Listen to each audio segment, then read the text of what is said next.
بسم اللہ الرحمن الرحیم۔ السلام علیکم۔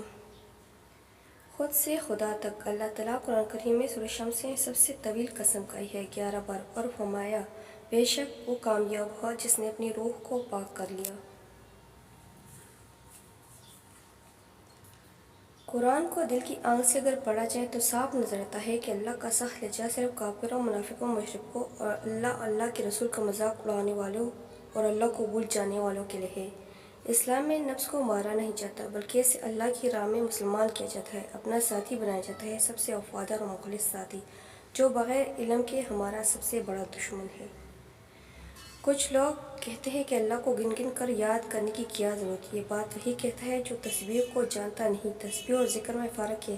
تسبیح گنی ہوئی، ذکر انگت ہے۔ ہر مخلوق اللہ کی تسبیح کرتی ہے، ہر مخلوق کو اپنی تسبیح، مگر انسان ایک نہیں کئی تسبیحات ہے۔ اگر گنے کا نہیں تو کئی تسبیحات مسلسل کیسے کرے گا؟ انسان کی آنکھ میں میل ہے، سماعت گمراہ ہے، اعضاء میں بغاوت ہے، زبان بے اختیار ہے، ساری حیات گمراہ ہے، اپنے آپ پر بے اختیار ہے۔ انسان نے اگر اس دنیا میں فی الواقع کوئی بہت بڑا مشکل کام اگر کیا ہے تو اللہ کے ذکر اور نفس کے تزکیے کے سوا اور کچھ نہیں ہو سکتا۔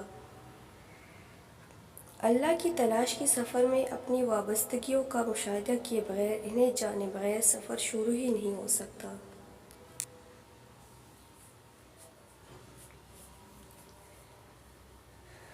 اے میرے رب، میں بے بس ہوں، تو میری مدد فرما۔ ربی انی مغلوب فانتصر۔